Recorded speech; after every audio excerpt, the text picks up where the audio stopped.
Welcome, attendees. So many people coming in, all these poets.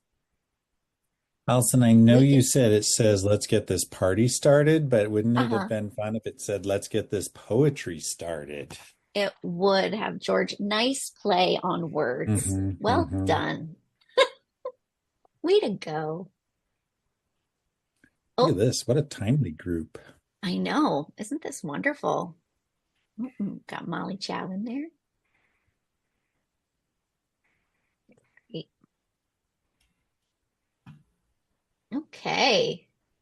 As people are starting to come in, I'm going to give some of my opening here so we can get right into our conversation with the poets. But just in case I haven't had the opportunity to meet you yet, I'm Allison Green Myers. I'm the program director here at the Highlights Foundation. And to all who are joining us this evening, I hope that you and your loved ones are safe. Just before everybody came on, George was sharing what a nice time to be able to come together and just to take a breath and celebrate some words together during a hard time. So we're excited to be with our community of storytellers. And we are grateful to all of you for being here as well. I think that in poetry, there's an innate amount of hope and activism baked right into the words that we choose to use. My favorite poets, some of them are actually gathered on the screen right now, and others, I think they know about hope and activism in their bones.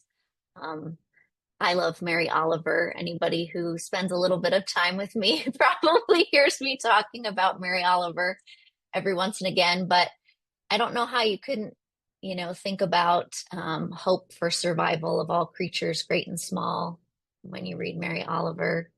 And when you listen to the words of Nikki Grimes, there's hope in what we can see with the eye, but what we can feel with our heart and with our soul. Um, and I could spend hours on every poem that Naomi Shihab Nye writes, especially in days like this. Um, it's hope in the world that we're living in and hope for the possibility of what could come for our kids. Um, Naomi has such a nice job talking about shared humanity. And I think the poets that are gathered here are going to talk a lot about that tonight. So I thought, let's start with a poem. We'll start with a little reading, and it's by Naomi Shihab Nye. It's called Shoulders. A man crosses the street in rain, stepping gently, looking 2 times north and south because his son is asleep on his shoulder. No car must splash him. No car can drive too near to his shadow. This man carries the world's most sensitive cargo, but he is not marked. Nowhere on his jacket does it say fragile. Handle with care. His ear fills up with breathing. He hears the hum of a boy's dream deep inside him. We are not going to be able to live in this world if we're not willing to do what he's doing with one another. The road will only be wide, and the rain will never stop falling. I might have read that poem too quick or too often, I'm not sure. Um, but I wish and I hope on those words an awful lot.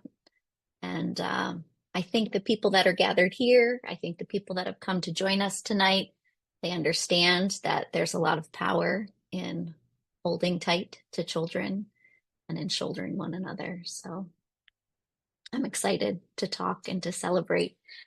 We will be celebrating with words tonight. We'll be celebrating National Poetry Month. This is the first time we've done this at the Highlights Foundation, and what a great group to be with us.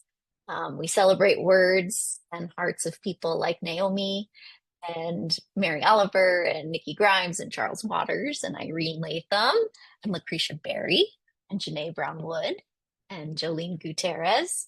And of course, all of you in attendance tonight. We had almost 400 poets sign up tonight to come and be here. So we know that there are poets who are thinking of heart and hope right now, too.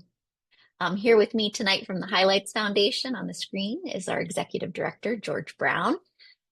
He loves words quite a bit, and I see lots of people from the Highlights Foundation in the chat already. The Highlights Foundation's mission is to positively impact children by amplifying the voices of storytellers who inform, educate, and inspire children to become their best selves.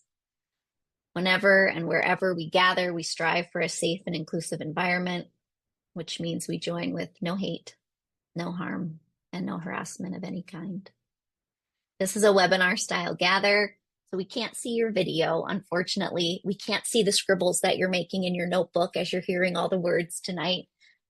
But we can see what you post in the chat. And right now, just the panelists can see what you're posting, but we'll open that up to everyone in just a moment. And then we also have the Q&A feature. The Q&A feature, if you could pop any questions that you have for the panelists in there after we get through our conversation, after we read some poems and talk about poetry prompts, we're going to answer some of those questions that you have for our poets.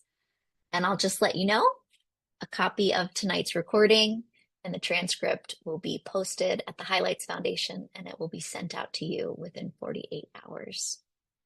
So let's start tonight. I've done enough talking and celebrating of poems. I think it's time to switch to our special guests. And I would love, love, love to start with Charles and Irene, because the two of them are the reason that we've gathered tonight. They came and said, you know, we're getting ready to launch another poetry collection together, if I could choose a best day.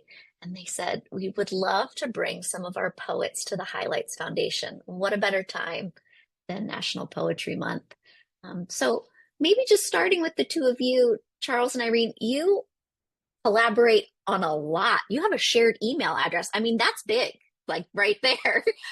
But you have novels in verse and collections where you have collections with the two of you, but you also invite so many poets to come in and to work and to write with you. So I thought maybe you could talk to us a little bit about that poetry process, a little bit about what collaboration does as a poet, and then maybe a little bit about the poets that are featured here with us tonight. Great. Well, I am going to start. One thing that you learn about collaboration super quick is even for things like Zoom, you have to coordinate. So Charles and I are really good at communicating a lot about how to handle all kinds of things, including joint emails. But I am here waving my poetry flag tonight. I wanted to start with just saying a few things about why we celebrate poetry. And your introduction was so beautiful, Allison. Heart, humanity, hope. These are all things that I'm thinking about as reasons to celebrate poetry. I have a particular poem on my heart too tonight, and that is one you're probably familiar with. It's a Rumi poem that is translated from the Persian by Coleman Barks and John Moyne, and it begins like this. Out beyond ideas of wrongdoing and right doing, there is a field. I'll meet you there. To me, poetry is that field. It is a place where we all belong. There's something for everyone. You've got funny poems, you've got sad poems, you've got nonfiction informational poems, and you've got something for every person in this audience. And I think every person in the world, there's a place for you in poetry. So that's why we need to celebrate poetry and keep spreading the power and joy of words that we create in these poems. And with that, I will turn it over to my poetic forever friend and partner in poetic crime, Charles Waters. Hello, everybody. Thank you for joining all of us here on this lovely evening of poetry and fellowship. I came to the Highlights Foundation, I want to say, through a scholarship. I'm a proud scholarship recipient. I got the scholarship in 2011 thanks to George's father, Kent Brown, the founder of the foundation, the grandson of the founders of Highlights magazine, Kent and Rebecca K. Dotlich. I call her Teach. She's my poetry mentor. She's always been in my corner. She encouraged me to apply for the scholarship, and Kent blessed me with it. And I wanted to earn that scholarship by working as hard as I can and doing everything I can to further myself in poetry for young people. And since then, the scholarship has grown, and I believe last year there was something like 600 applicants. I don't know how many it is this year, but I'm sure it's about that number, if not more. So I just wanted to mention that I want to applaud highlights for the scholarship to help people who are financially insecure to give them a shot at learning about books. So the way our collaboration works, everybody, is Irene and I basically have a very organic, easy back and forth. Knock on wood. We've never had an argument. We never had an argument in 10 years. We kind of know when maybe to back off each other. We came together as friends and poets, as grown people. I think that had a lot to do with it as well. And so Irene and I just do a lot of texting. Most of the time we text about books that we love and we share. And our collaboration is based on respect and texting and the blessings, everybody, of Google Docs. Because you can work inside an active document either together or apart in real time. And so Irene and I kind of have different hours. She's an early riser. I'll rise early if I have to. I've done that for many years for jobs, no problem. But I usually like to sleep till about 10 o'clock and go to bed around 2 a.m. That's kind of my sweet spot. And so it's nice, I wake up and there's all these Latham poems. And she says that Irene loves waking up and seeing Waters poems because I work on them overnight. And, it's a back and forth. Sometimes Irene may take the bulk of working on something for more than me, and then the opposite then happens. So when a book is finally published to you, it comes out 50-50 in terms of workload. So it's a very easy, organic process. And we trust each other and we respect each other. And that's basically how it's come to be. Our shared passion for poetry and our respect for the art form really bonds us as friends. So I admire Irene very much. She's a world champion cellist and gardener. And I'm reading about all these activities that she does with her family. And she's a real inspiration in many ways, and I owe her a great deal. So that's how basically the collaboration is. I love that.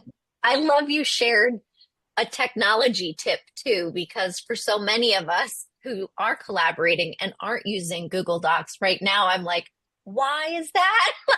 Yeah. Of course. And how fun to wake up in the morning to each other's words. Like, oh, that's so lovely. That's so wonderful. Yeah, really lovely. Irene, did you have anything you wanted to add before maybe we hear a poem or two from you and Charles?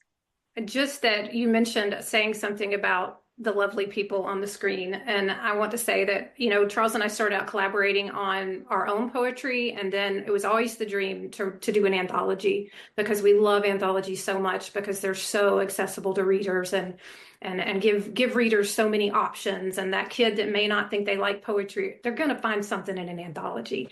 And these women here tonight are who we are so beholden to. The book is only the book because of the poets who are in it. And we're so grateful. And you want to talk about fun. Charles and I have so much fun doing the anthologies and seeing the poems come in and getting to know all of you through your work. So these are some champion poets right here. Really, really thrilled to be here and to learn from all of you. That's great. We're going to hear from them in just a moment. Charles or Irene, do you have a poem that you'd like to share with us tonight? Yes. You do. We do. And then Irene can then talk about the open call process, which was her idea, which I think it's just a wonderful idea to give everybody a shot. Great. I'd like to read a poem by Gaby Snyder called Blue Bike. Here. There we go. And here's how it goes. If I could pedal my blue bike back through time, I'd pedal back to Grandma's house to sit next to her on the sun-flowered couch.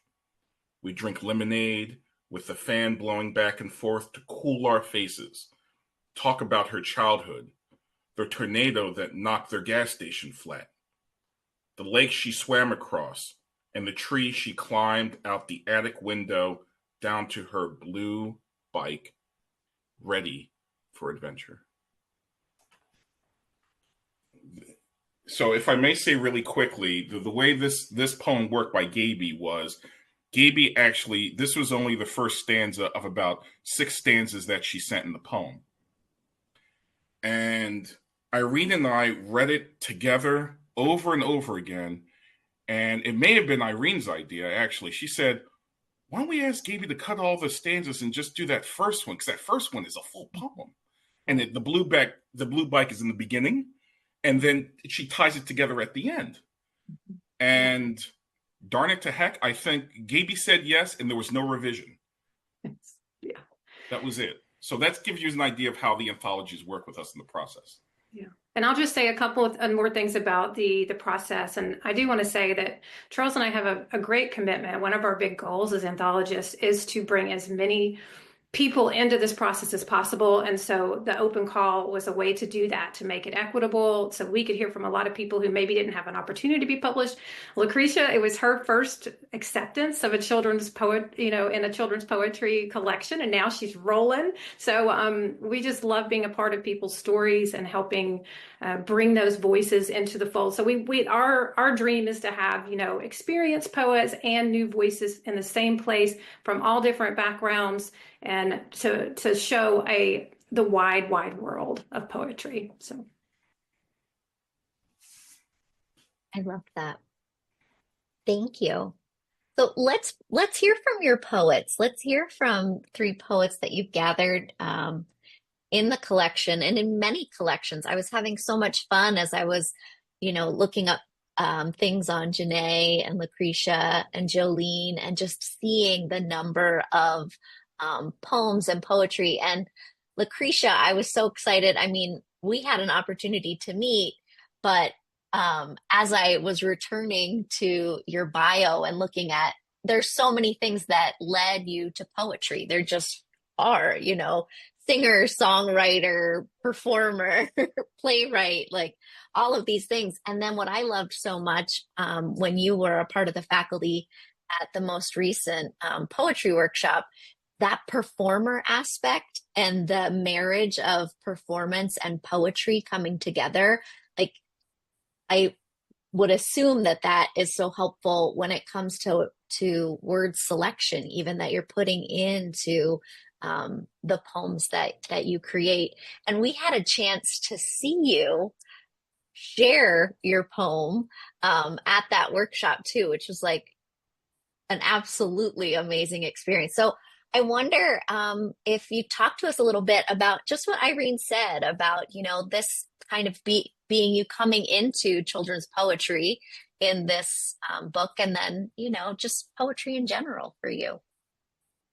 Yes, thank you so much for having me here, and I'm happy to be here. And yeah, this is exciting. So this is my favorite month because I write poetry all day, every day. But what I will say is that I've been teaching for a long time.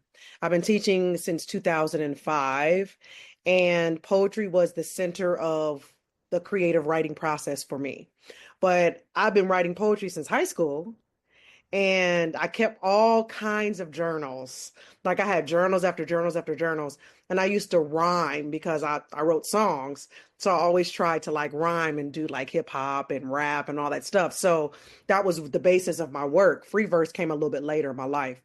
So, well, later on, not like I'm an old lady or anything, but it came later as I began to explore and teach. So for me, that's how I started, like just reading lots and lots of poetry. Naomi Shihab Nye is probably like one of my favorite poets to read ever.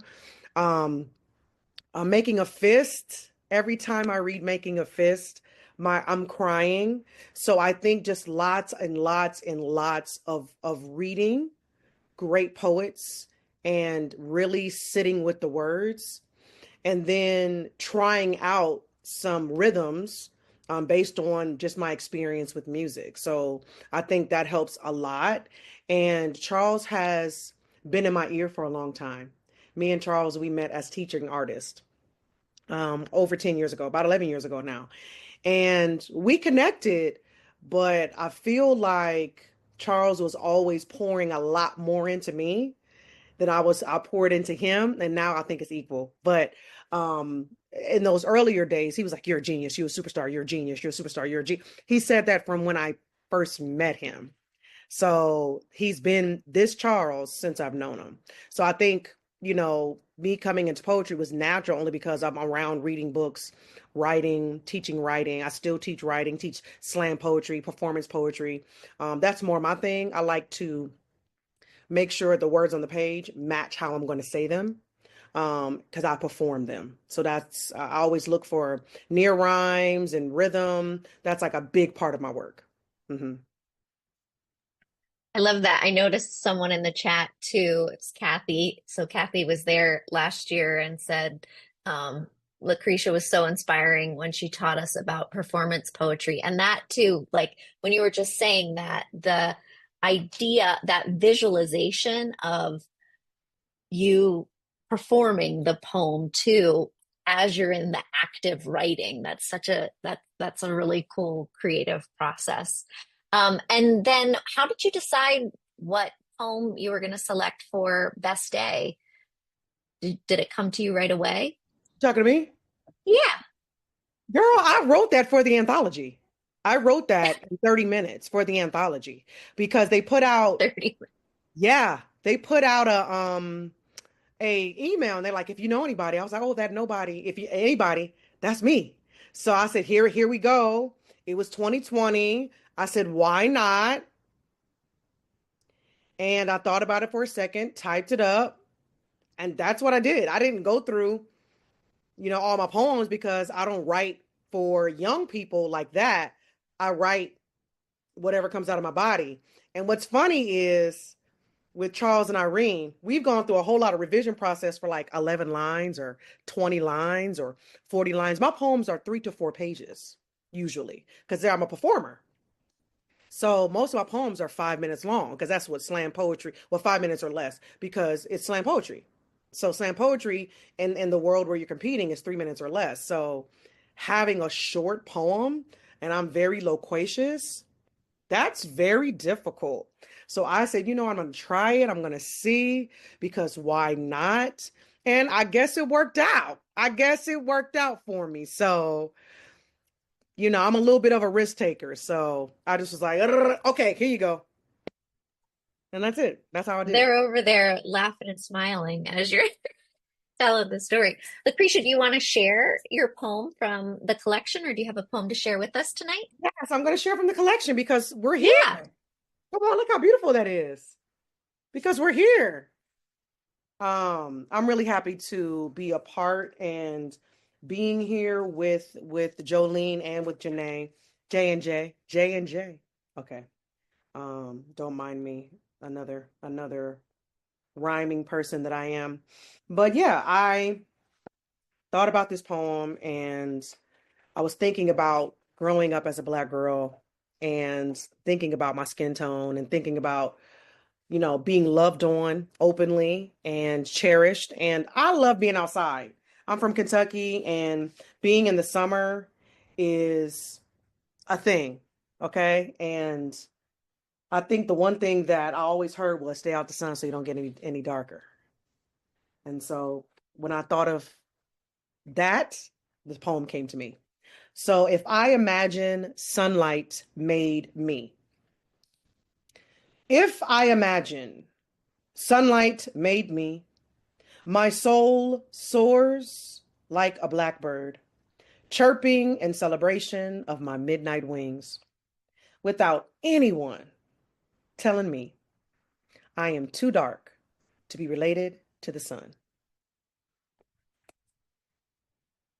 That's it.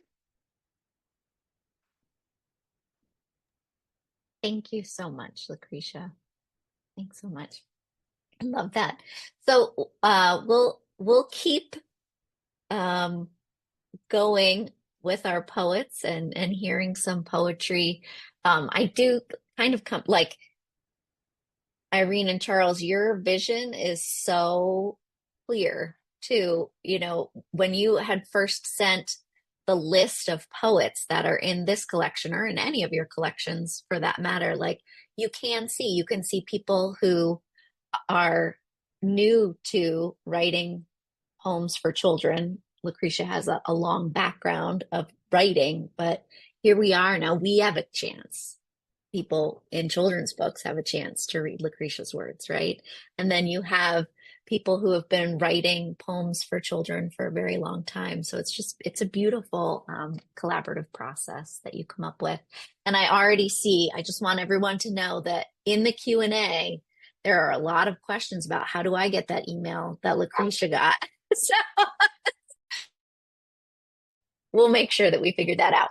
I do want to move on to another celebrated author, JaNay Brown Wood. For those of you who are just getting to know JaNay, there is a lot to find. When you look up JaNay Brown Wood's name, you will see little golden books. You'll see books for Crayola. You'll see, poetry collections and picture books and chapter books, nonfiction, fiction.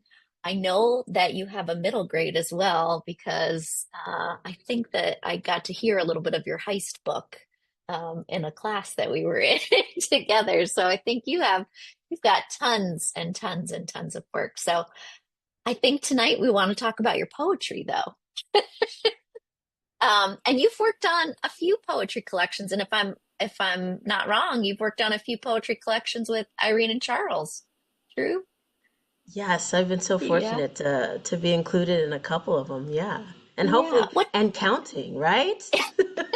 It sounds like they're rolling with them, right? They're coming up with many. So what does that process look like for you, especially like fitting it in with, so many other writing projects that you have? Yeah. How do you do your practice of poetry? I guess that might be the I think question. that I think that my heart beats in poetry, if that makes sense. So often, even in my picture books, for example, I write rhyming poems or rhyming manuscripts or lyrical manuscripts. And so poetry has always been an important part of my life. And I mean, I think back when I was a child, and my dad would read me Dr. Seuss and Shel Silverstein, and it was so interesting because often when I was younger, like the cadence of his voice is what I would hear when I heard poetry. So it just goes way back. Matter of fact, can I share something really quickly? I want to show you how far back this goes. Hopefully we can. All right, can you see this? So this is a poem I actually wrote in elementary school. And I think it's in cursive, so it must have been like fourth grade. I'm gonna read it because why not? Here we go. Now, I didn't say it was good. Don't judge. Just enjoy it. Just take in the words.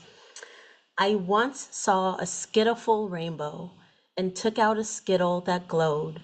I got a whole bunch and I ate too much, and now my poor fat tummy glows. That is the voice of young JaNay.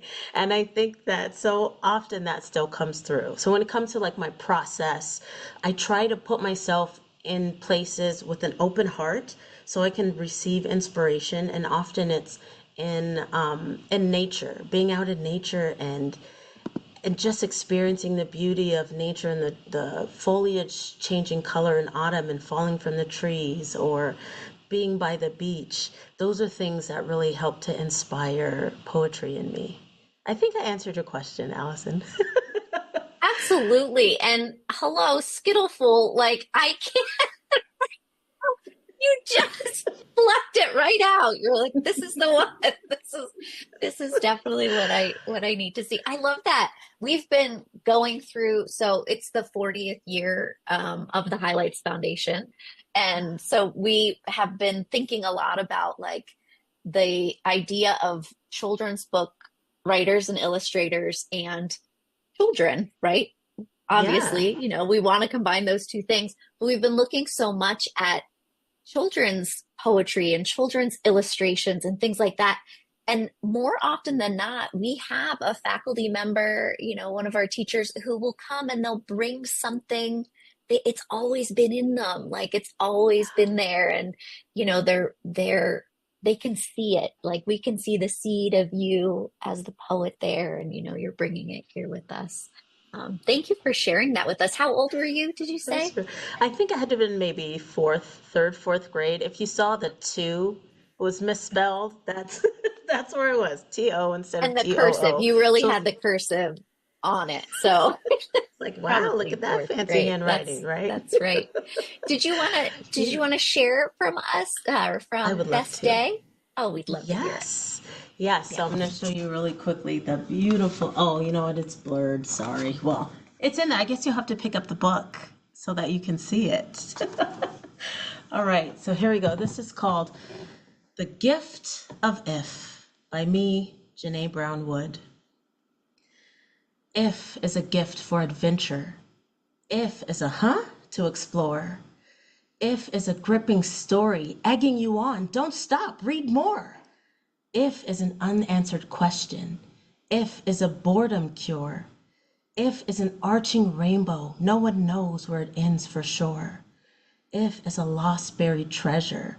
If is a padlocked door. If is the thought, what's out there, without a clue of what's in store. And if means there is no limit. If means forget before. If means all is possible, because if means the world is yours. And there it is. Thank you. Oh, JaNay, thank you. Thanks for sharing with us. That's that heart, that's that hope, that we were talking about. So we're going to just this is like a midpoint announcement. We're gonna share a few more poems, and then we're gonna do a writing prompt together. And then we're going to get to the questions because yes, we do see the questions coming into the Q&A. So just a reminder, if you have one, please do put that in the Q&A feature so that we can take a look at that. Jolene, I want to welcome you. I'm so excited to see you tonight. Thank you for being here. I was just talking about you the other day when we were up at the barn and thinking about the first time that we met and realized that our circles were not only looped in writing, but also in education, as so many people, on the call are as well. So I have a question for you. I hope it's a fair question because it's a little bit different from the ones that I've been asking so far. But Well, because I know how much time you spend with kids and how much you love poetry, have you celebrated National Poetry Month before? Have you done things like Home in Your Pocket Day and, things like that? What are some things that you notice that kids love about poetry? What's your experience there? I love that question. So yeah, I am a teacher librarian at a school for neurodivergent learners, and I teach grades 2 through 12, but I see my elementary learners every week. And so every April we celebrate Poetry Month in some form. We have done Poem in My Pocket. Um, this year, I am intending to use Grant Snyder's poetry comics as kind of mentor poems.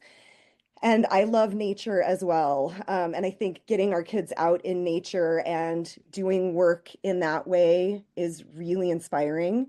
So we will definitely do some nature journaling and brainstorming and then write and draw our own poems. What I've noticed for my neurodivergent learners, and I think this holds true for all of us, is that poetry really levels the playing field. Um, when I tell them that they don't necessarily have to rhyme, they don't necessarily have to keep to certain structures, although I do teach those structures sometimes. They don't even have to pay attention to spelling or punctuation. They are free. They pour out the most beautiful poems, and we usually have a performance piece that is optional, but I urge them to perform because I think it's such a confidence boost for them, or at least to let me read their poems. And that has I have seen just such growth in our kids. So that for me, like I've always loved poetry, but I see how it creates writers. It lets them see themselves as writers, and it opens so many doors for them. So I love that piece about poetry. Yeah, and I teach them that poems are word paintings, and the blue bike poem of Gaby's was a perfect example. So just kind of describing this and using all of our senses and making a word painting for our audience. I love that. So many nods here on the screen and so many comments in the chat too, because I I I feel like that, and JaNay said that too, just my heart beats in poetry. I think kids are a little bit closer to that, right? They're a little bit closer to the feel of poetry and the feel of words moving through them. They're so close to that. And then exposing them to lots of different types of poetry where you're right, it doesn't need to rhyme and it doesn't have to follow this very specific form, but it could. And what would it look like if it did? And all of those opportunities. It's exciting. I loved when I was in the classroom for a little while, and then I was a literacy coach, and I was between a lot of schools, and I would always celebrate Poem in Your Pocket because I didn't have an anchor. I didn't have a classroom to myself anymore, but I knew if I crossed a kid in the hallway, we'd get out our poems and then we'd be able to share them. And it was Yes. always a favorite time, always a good time there. So thank you for bringing poetry to your kiddos. It's my They'll all pleasure. grow up with that love of words because of it. Thank you. How about, can we hear a little from you? I think you might even have an illustration. I'm so glad from the book too, because seeing an illustration up close would be so nice. Yeah, I am going to share my screen in just a minute. And it's me thinking with my neurodivergent brain, I like to see the text. And so for our audience members, for them to be able to see as I read, and you will then be able to see some of Olivia's gorgeous illustrations. Can you guys see that? Okay, I'm going to zoom out a little bit and see if we can. There we go. So beautiful, those illustrations.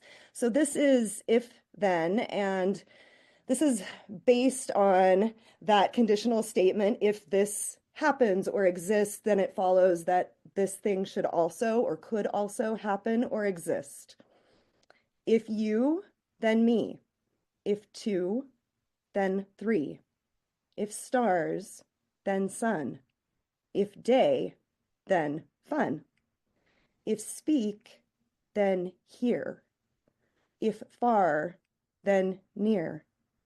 If look, then see. If us, then we. If catch, then fall. If love, then all. Thank you. Oh, all right. We were just talking about making poets here, Irene and Charles. I think we'll bring the two of you back on here and see if we can make some poets out of our audience too. I think you brought with you a little poetry prompt for tonight. Maybe something that might inspire those who have gathered with us to share a little bit. Well, Al, first of all, how lucky are Irene and I to get those poems at first blush, right? Like I think Jolene Gutiérrez, I remember correct. I don't think there were any edits. I think I went straight to Liz and Carter, and they were like, "Boom, yes, we agree with you." So that mentioned as anthologists on Lucky Us, it's like little Christmas gifts every day during the process. For the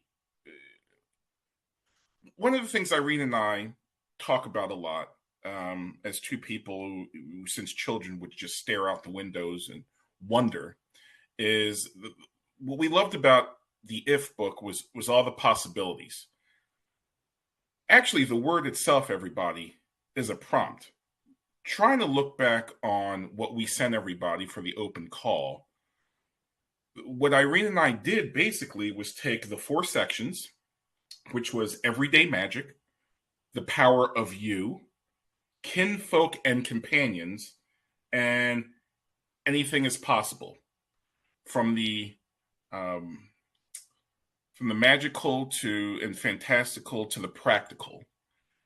And we just said use if in if it just has to start the poem, and we wind up getting 400 poems from all over the world, from Australia, from New Zealand, from Canada, from here in America, for almost 400. I think the number was about 374 that we had to go through. And what an honor. So that's a prompt in and of itself, because that's what basically we do for the open call. And then there is a puddle prompt that Irene can explain to all of you. So one of the poems in the book is by Bob Raska. It's called Puddle. You may remember this poem from his book of Gaiku, which were poems, haiku for boys, and illustrated by Peter Reynolds. Just a wonderful collection. And so one of the things we got to do in this book was pull out some of our favorite poems that we remembered that started with if. But I love this particular poem for a poetry prompt because it's super short and really is anybody can latch onto this. So the poem goes like this: Puddle by Bob Raska. If this puddle could talk, I think it would tell me to splash my sister. So you have a wonderful kid-friendly voice in this poem, and you've got an inanimate object speaking. So your prompt is find your puddle. Maybe that's a tree, maybe that's a bowl, maybe that's a lamp, maybe that's something animate it could be an animal. And give that thing some dialogue. Find out what it wants to do and put that in a poem. And maybe that's a haiku, maybe that's a different form. Let it just take you wherever it will. Just let it be stream of consciousness, like Jolene does with her students. Just don't worry about spelling and punctuation, and just let the ideas pour forth and see what happens. We can't wait for you to have this experience. I just posted a poem on my blog called If This Donut Could Talk a couple of weeks back. So I use these prompts too. So have fun with it. Oh, I love that so much. And I can totally imagine in the classroom, if this donut could talk would just be a hit from start to finish. Thank you. Thank you for those prompts. I tried to type them up and put them in the chat. We'll include them in the wrap up in the blog as well. But before we switch to any questions, the questions are coming into the Q&A. Maybe just one quick round the room of any other tips or thoughts. I know we've shared, Lacresha started by talking about reading poetry, and, talking poetry and loving poetry. But what are some other tips that you might share with the audience that could inspire them as poets themselves? Who wants to kick us off? Yeah, JaNay. Play. So my background is early childhood education, and one of the things that we would make sure we would do in the early childhood education space is have opportunities for play. Just kids to get their hands on things and build and knock it down and try this and try that. And I think that applies to poetry too. Just play with language, listen to sounds, say them out loud, like do all of these different things that just allows for you to be free in the words and see what comes out. And then once you do that, read them out loud and then see if you can make the language pop even more or make it silent as you're using, different types of consonants. So I would say finding the space to just play with language helps me when I am writing poetry.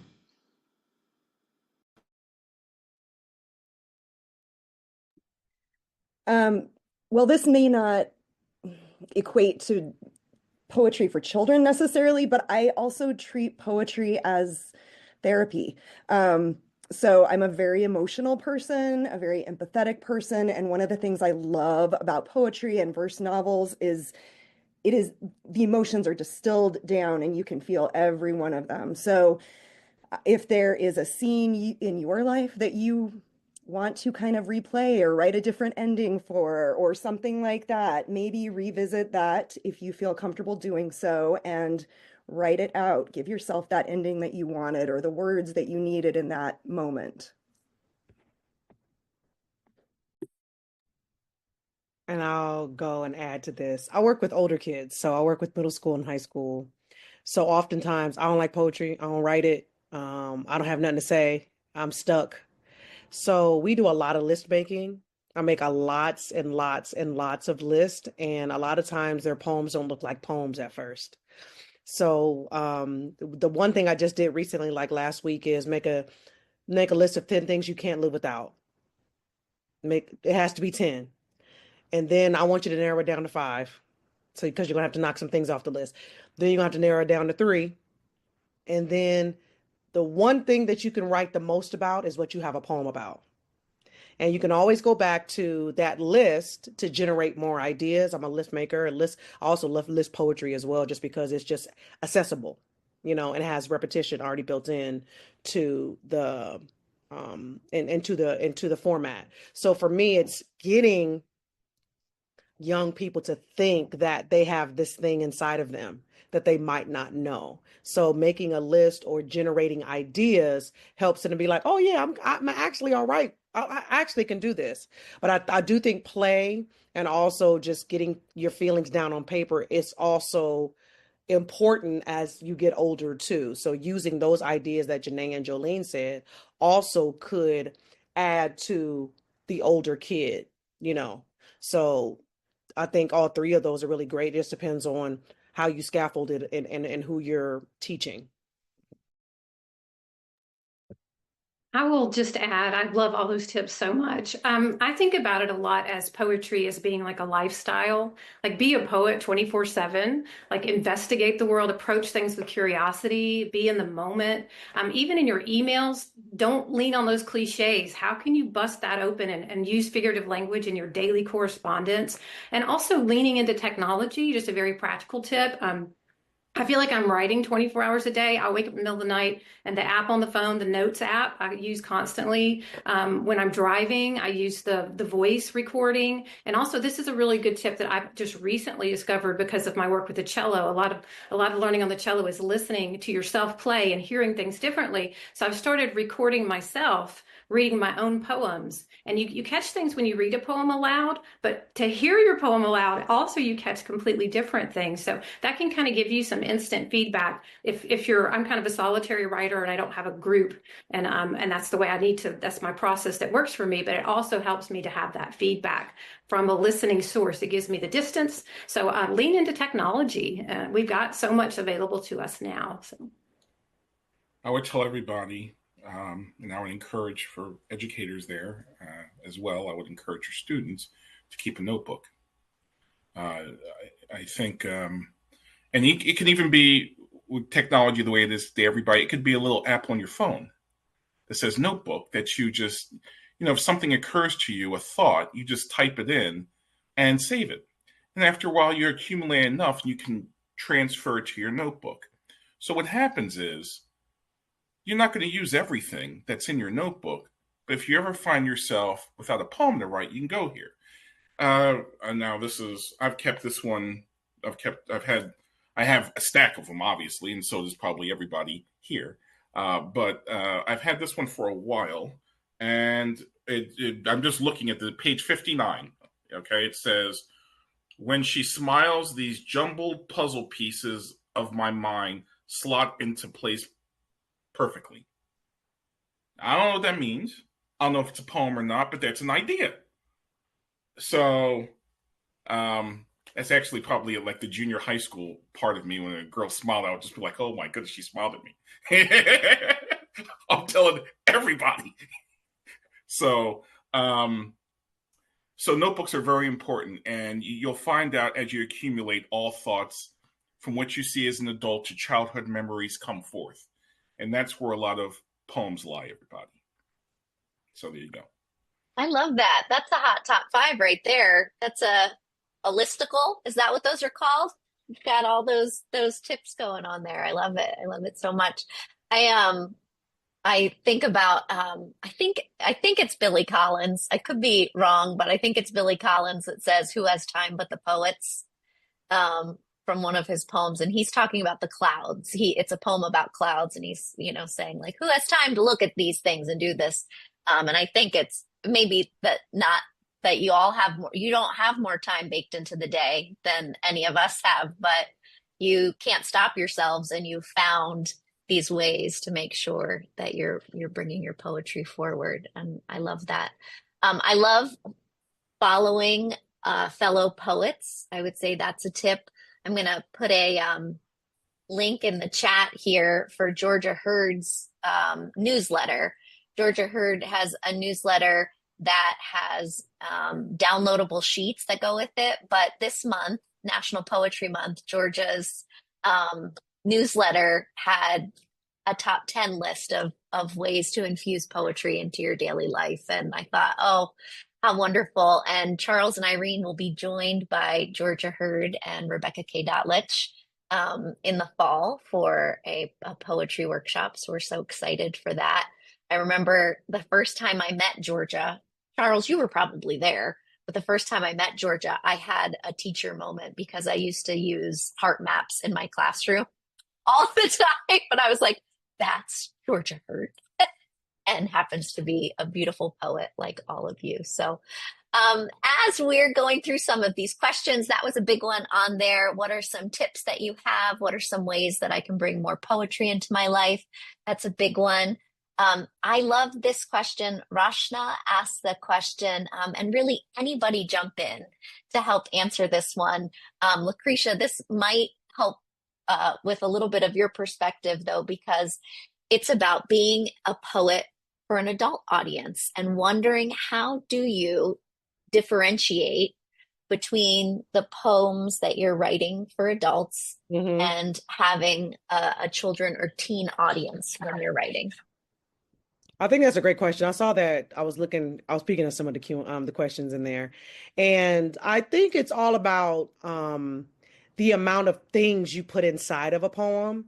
I think for me, I have to less is more when it comes to young people because you want them to access the work, and also it depends on if you're dealing with younger readers, like ages 5, 6, 7, 8, all the way to 10 or middle grade or whatever, the less is more, right? And I also think JaNay and Jolene did it really great, is that rhyming really works with very young kids.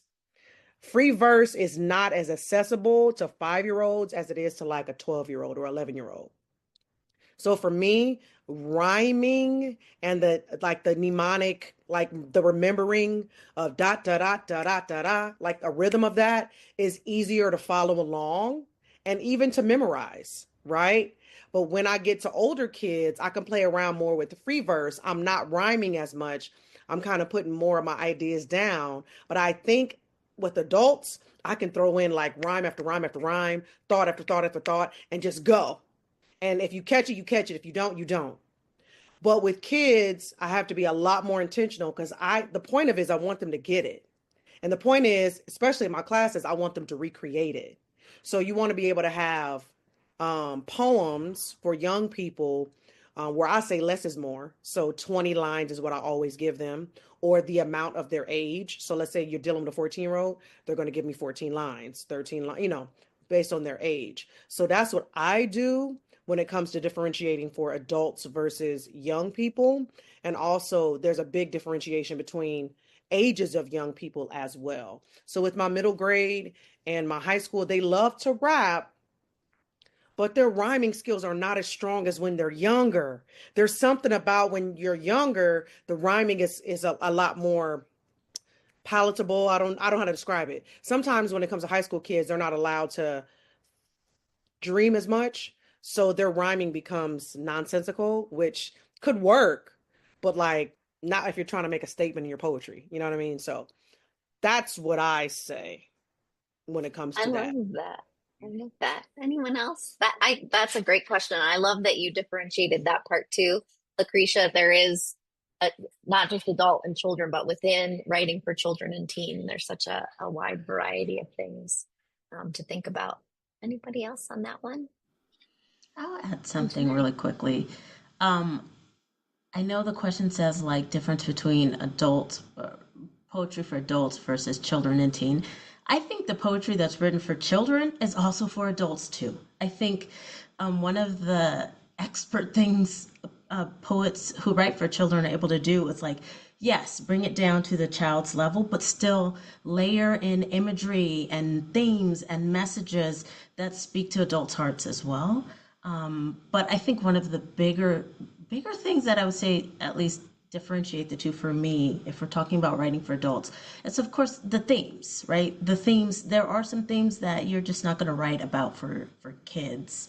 And I think that those are some of the things that I think about. Like, does this feel too heavy? Does it feel too adult, right? Is this appropriate for the age of whomever I'm trying to write for?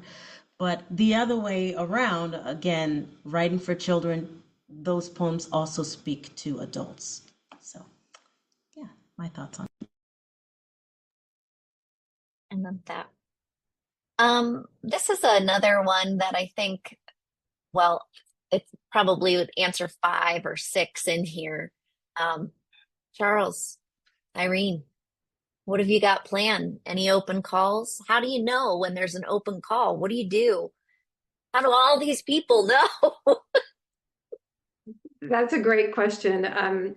We don't have any open calls scheduled at this time. Charles and I have created a questionnaire for potential contributors, a contributors questionnaire. I will see if I can grab the link to that. So if you're on here and you have not responded to our questionnaire, it's just a way for us to get to know things people are interested in, what they like to write about. And we definitely are using that list to reach out to poets for other projects. So, and I always say the Poetry Friday community, many of whom are represented here. Shout out to all the Poetry Friday friends out there. Just such a passionate group of poets who are writing, many of them writing with students as well. There's great ideas there. There's a lot of information being passed along that highway. So I would say plug in there for sure to get the latest information on anthologies that may be coming. Irene, I think I got it right while you were talking. I put the link in. You can double check me on that. You're seeing how we collaborate, everybody, right now, just by just bit of that. Like, I did it. Double check. We do that a lot with each other. Just double check that we got it right. We do that with emails. Every email that we send, either Irene has written, I've looked at, or the opposite. We're really good about that. The great thing about anthologies are the effect they have on readers. The disappointing thing is they're not as respected in the market as they should be sometimes with publishers. So we're working hard on changing that, especially with the death of Lee Bennett Hopkins and Paul B. Janesco, who both published over 180 anthologies, who passed away 6 months from each other in 2019. That's really what spurred If I Could Choose a Best Day as well, because we knew the marketplace was going to be empty. Let me see. So the questionnaire is great. The questionnaire is actually excellent. We have a sports anthology that's coming out in 11 months from Learner called For the Win, Poems of Phenomenal Athletes. And we hired people on a case-by-case basis. I think that was easier for Irene and I to put the anthology together that way rather than an open call. Here's the thing, though. We don't know everybody's interest in sports. So that was really the basis of the questionnaire, and we'll use that going forward. And there were a lot of people in that anthology that wrote about sports or something that connect. I'll give you an example. Edna Cab Karen Moran has an extensive history in hula dancing and Polynesian culture. So we hired her to write a poem about the professional wrestler Roman Reigns, who is Polynesian. That never would have happened had we not did that questionnaire. And once again, That was Irene's idea with the questionnaire, and I fought against it because I'm going, well, if we do a questionnaire, everybody's going to want to. Everybody who fills out the questionnaire, thinks they're going to get published. And she was like, I think we should take the chance. Hashtag always listen to the Latham. Spread that worldwide. And so what happened was the questionnaire wound up working to our advantage for that anthology. So that questionnaire is really important. So everybody who hasn't filled it out, please do so. And hopefully for the next anthology that someone does accept, we'll do another open call again. We do these on a case-by-case basis. And there's one I'm excited about that we hope to sell. But that would be an open call, but you never know. It's a tough market, but something Irene and I are willing to fight for. So there you That's go. good. So, I mean, hashtag listen to Latham, but also hashtag follow Charles and Irene. We'll see what's coming next. I can't wait.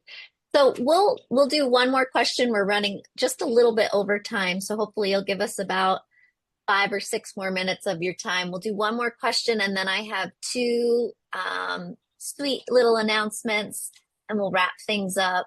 And just a big thanks to all of you before we get to this last question. Kimberly asks, what is your favorite type of poem to write? If we could go around just really quickly, what's your favorite type?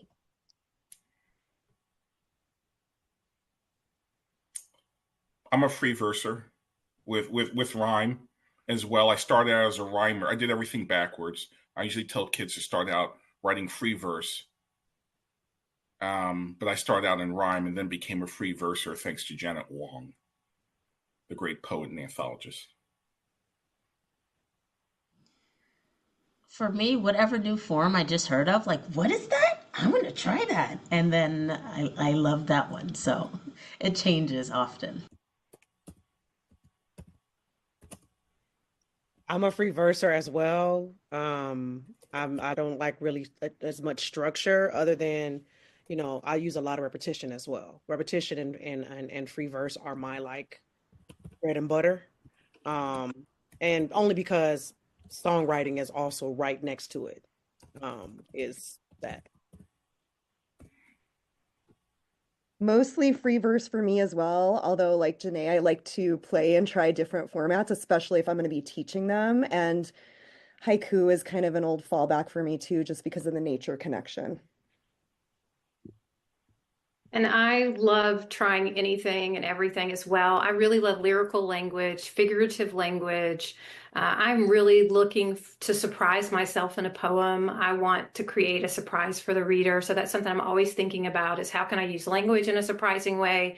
Or how can I use an image or something that gives the reader this kind of unexpected gift at the end of the poem? Because that's what I love when I read poetry. So it's something to strive for anyway. I love that. Well, thank you all so much. So beautiful. It was beautiful to hear from all of you. I think there were 2 questions that are still in the chat, but I'll make sure they get answered in the blog before the blog goes out, and then that'll automatically be sent to everybody who's watching the recording or who's on here with us live tonight. We do have 2 sweet poetic celebrations. And the first one is we have a book giveaway. Guess what book we're giving away to one special winner tonight? Does anyone have an idea what it might be? Hey! So we had several people asking, well, what is the name of this poetry collection? If I could choose the best day, Poems of Possibility. And we will be selecting at random from someone who was live on the attendee list tonight, and we'll be announcing it in the blog. So make sure when the post comes out, you take a look and see if your name is in there. If you are the winner, we'll get that sent out to you just as soon as we can. And we look forward to you having it in the mail. And if you already have a copy, please find your favorite kiddo and pass that book right along to them. Another bit of good news, tomorrow when wake up and check the Highlights Foundation website, because who doesn't do that first thing in the morning? You're going to see our 2025 scholarship awardees have been announced. And I would say there were so many poets this year. Charles and Lacresha, thank you. The two of them were on our huge scholarship review committee this year, and they specifically looked at the endless talent of poets, to the point that Charles wrote to me and said, I mean, well, how many years have you done it, Charles? 4. 4 years. Said, are there more this year than ever? Yes, it was such a difficult year. There were so many poets. We do have a number of scholarships that are for poets, but there are 2 new ones that go along with our longstanding favorites. So I just wanted to give a special shout out. We have the Virginia Hamilton and Arnold Adolph Breaking Barriers Scholarship for writers and poets. That's a brand new scholarship that we have here at the Highlights Foundation. And I noticed that someone mentioned Arnold Adolph in the chat tonight. So how perfect is that? And then it didn't get on the list yet this year. This one is in honor of a friend of the Highlights Foundation through her friends. There is the Beth Brody Poetry of Nature Scholarship Fund. Oh, wow. And we're so excited that that poetry fund has been established, and that we'll be able to award a poet next year in honor of Beth Brody's beautiful poems and beautiful work and love of nature. So special. I'll make sure that I put the full scholarship list in the chat. It'll be in our blog as well. There are so many scholarships that we have for poet. We do an open call, not quite like Charles and Irene's, but we do an open call for scholarship applications once a year, and more poets are writing to us. And I know Charles and Lacresha want to read more poems next year, so send them in so we can see them. Amplify the poets in your lives this month and always. And a special thanks to our panelists tonight. You are doing beautiful work. We love your words, and loved having you here tonight. What a night of hope and heart. Thank you. And to our audience, please take care of yourselves, take care of one another, stay safe, and have a good night. We'll see you later. Good night.